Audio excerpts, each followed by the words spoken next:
morning and welcome to the What's Up News Network being broadcast from Panama City Beach, Florida, the home of the world's most beautiful beaches.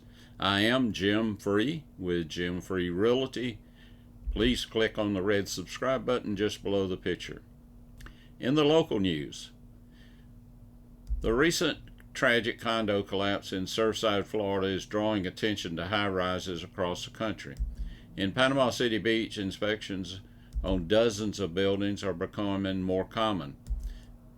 Lieutenant Fire Inspector Sean Legleiter said their department is complaint driven. He said if a tenant sees an issue and calls, they check it out with the building owner and structural engineers. He said it is an ongoing process and they are looking for many different things. Bay County officials say they follow the similar inspection process on the beach area that's in the unincorporated area. We have yearly inspections, but since Surfside, the complaints have definitely increased and we have to act upon those complaints, Legleiter said. Wide range. Legleiter said mechanical, electrical are the primary issues that come up, and we also check structure for sprawling of concrete, exposed rebar, and electrical hazards as well. He said they ramped up inspections well before the incident at Surfside, and Panama City Beach Vice Mayor Jeff McConnell said that the city is mindful of this and aware of the concerns of the citizens. Within the last year, when we decided to add another building inspector, the city decided to get a little more proactive, so we've been out there inspecting different places and trying to bring them up to speed. McConnell said there are about 20 condos on the beach that are over 40 years old. They have specifically been looking into those. They started to dig into a lot more things to keep people safe and make sure we don't have any issues that they had in Surfside. McConnell and Legleiter assured residents that as of right now there are no condos along our beaches that would cause safety threat to the community. In the state news, still talking about Surfside, the deadly Surfside condo collapse in South Florida is still creating problems for that area as many families living in the surrounding communities remain evacuated from their homes. Engineers and city officials remove people from some properties to check the structural integrity of the buildings, but many are wondering if they will ever get back into their home. I'm 4 months pregnant and I was not expecting to be kicked out of my apartment, said Christine Mora, who lives in Crestview Towers in North Miami Beach. She rented a U-Haul after she was told Tuesday that she had a few hours to get all her stuff out of the apartment. Other neighbors also packed up after city engineers said the building is structurally unsafe. I'm happy to be out because I don't want to die, Mora said. I don't want my family to die.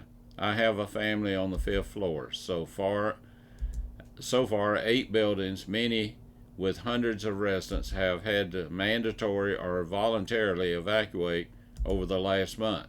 Many of these problem buildings are due because they're 40-year recertification, which is why the issue was discovered. Neglect, that's the short of it, said James LaGarcia, Consulting Company. People don't understand that buildings need maintenance.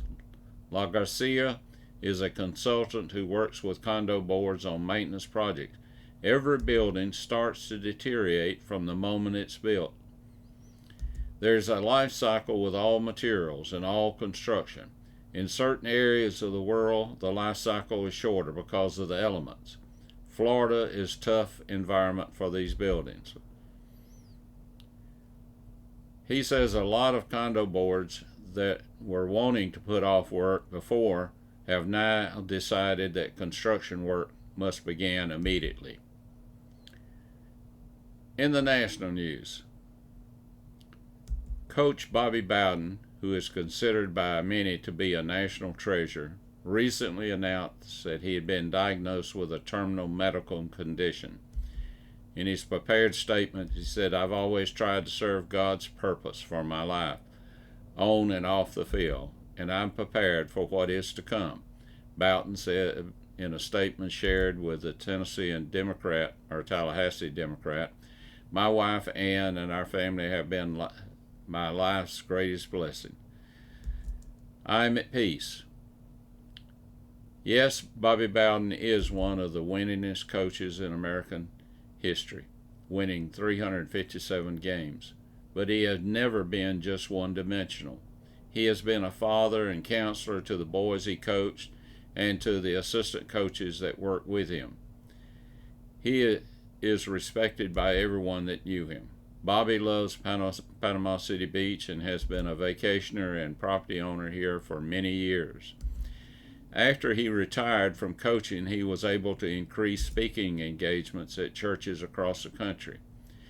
He has been receiving our newsletter for over 18 years and would call Ivanette and say, "Hey, I'm using some of your stories and jokes, and I hope it's okay." And of course, it was okay, and we were honored that he would use some of our material. I think of all of us hope that we will leave this earth, we will have made a contribution to God's children. Bobby has had a positive effect on thousands of lives that he has touched. He has kept the faith, and according to Bobby, his race is near the end, and he will be a winner once again. I often tell stories about Booger Holler, rednecks, and Cajuns. There aren't a whole lot of difference between them, except them Cajuns talk funny. When I was a little boy, I had trouble pronouncing words that started with the letter L, which was a real problem for me because my name is James Floyd Free. And when someone would ask me what my name was, I would say Jimmy Toyd T. Oh well, we outgrew that, but my Cajun friends haven't. They still think the letter T should be pronounced with a D. My good Cajun friend and producer Billy Mac Richard, who lives in Panama City Beach, is known as Billy Mac Richard as soon as he crosses the state line into South Louisiana.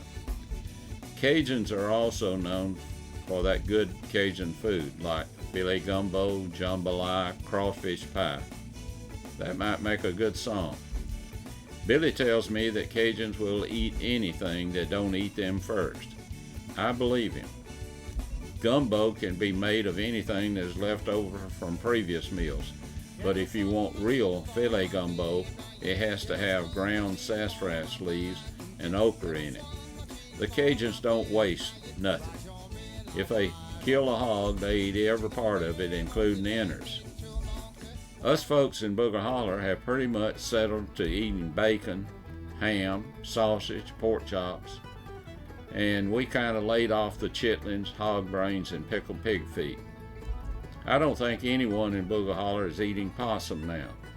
I have been told that back during the Great Depression, many people didn't have a chicken in the pot, so if a family invited a preacher over for Sunday dinner, you might just see a possum on a platter surrounded by baked sweet potatoes.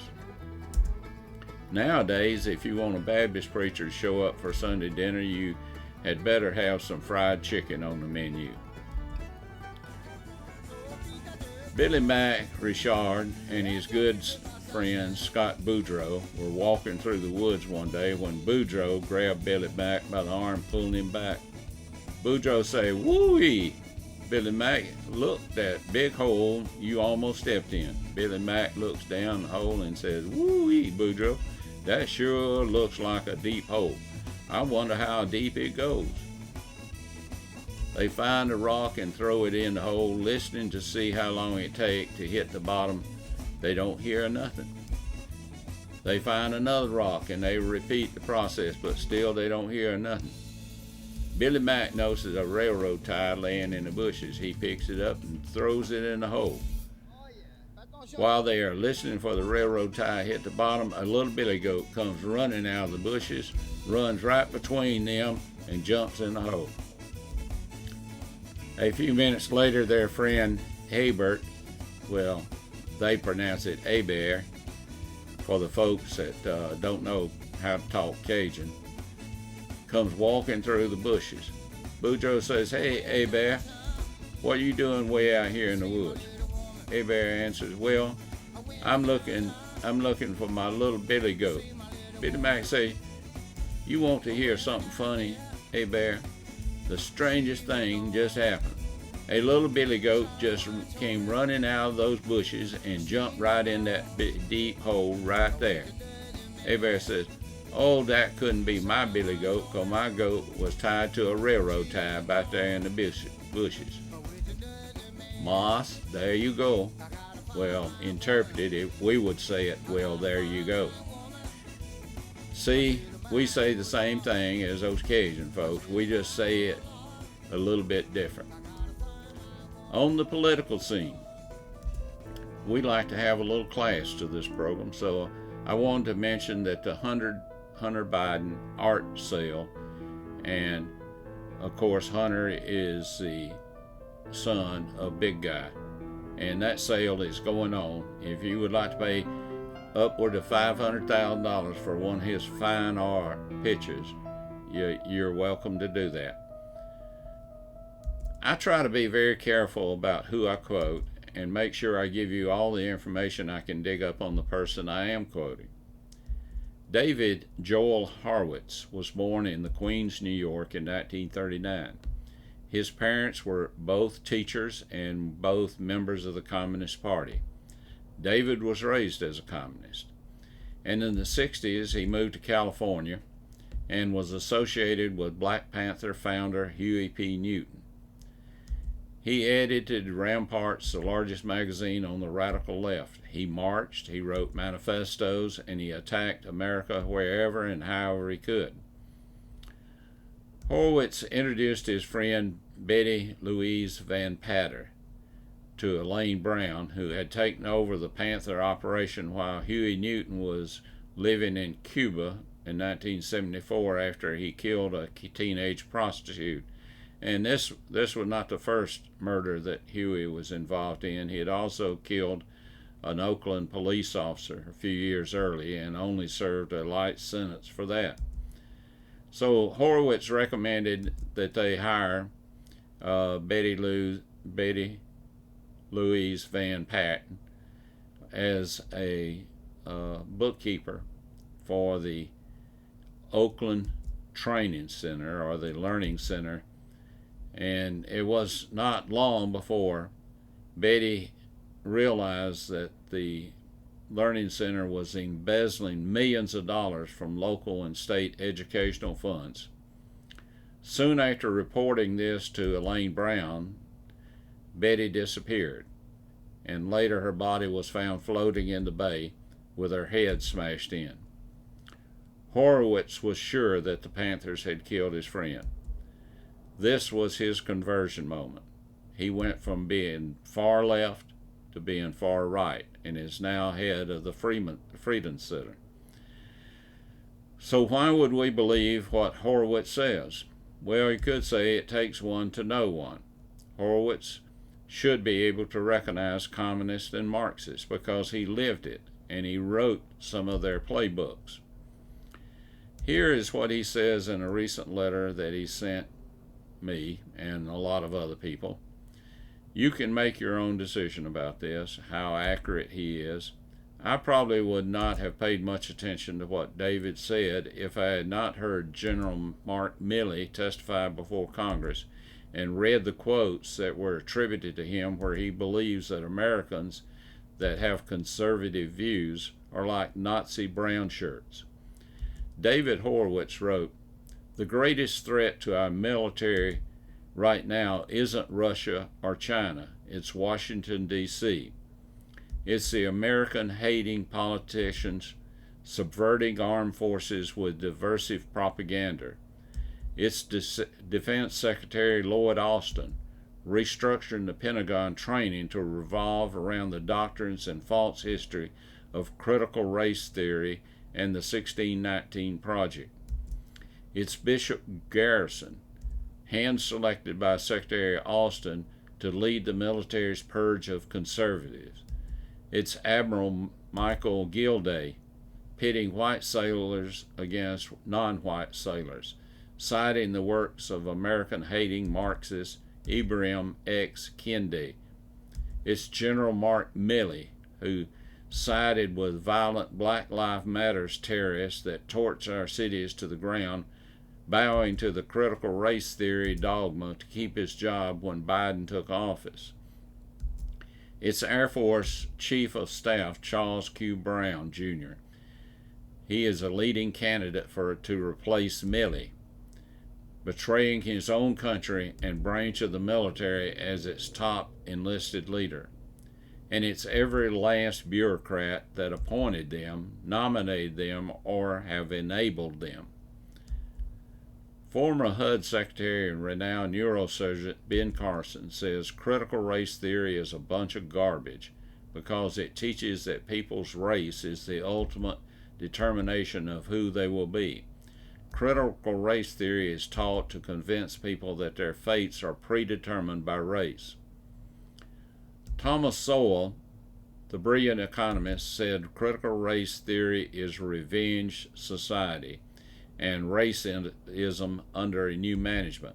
Unless people become educated and put a stop to this, we will destroy ourselves from within using our own children. This should not be partisan, and it should transcend politics. No sane person should want this taught. I have a couple of extra things that have just hit the news. One, a couple of weeks ago, I applauded Attorney General Merrick Garland because he said he was going to make the Department of Justice non-political. Well, I didn't realize that was only going to last a couple of weeks, because now I know that the Attorney General, Merrick Garland, has filed suit against the sovereign state of Texas because the governor wanted to protect his citizens and other citizens in the U.S. from the COVID virus, which is being brought into our country by illegal aliens, and then they're being transported all over the state of Texas and all over our country. Sorry about that, Attorney General Garland. I thought you were going to be a real refreshing sight, but apparently not. Well, another thing, Mr. President, I know that you assigned Vice President Kamala Harris to the southern border to straighten out that issue. Sir, I think she's confused because she is now in the Middle East. She's in Singapore, in Asia. She's in Singapore and Vietnam. Is that the borders that she is trying to protect? Just a question, sir. Thought you might want to know where she's at. Until we meet again, may God bless you, your family, and this great country that we live in.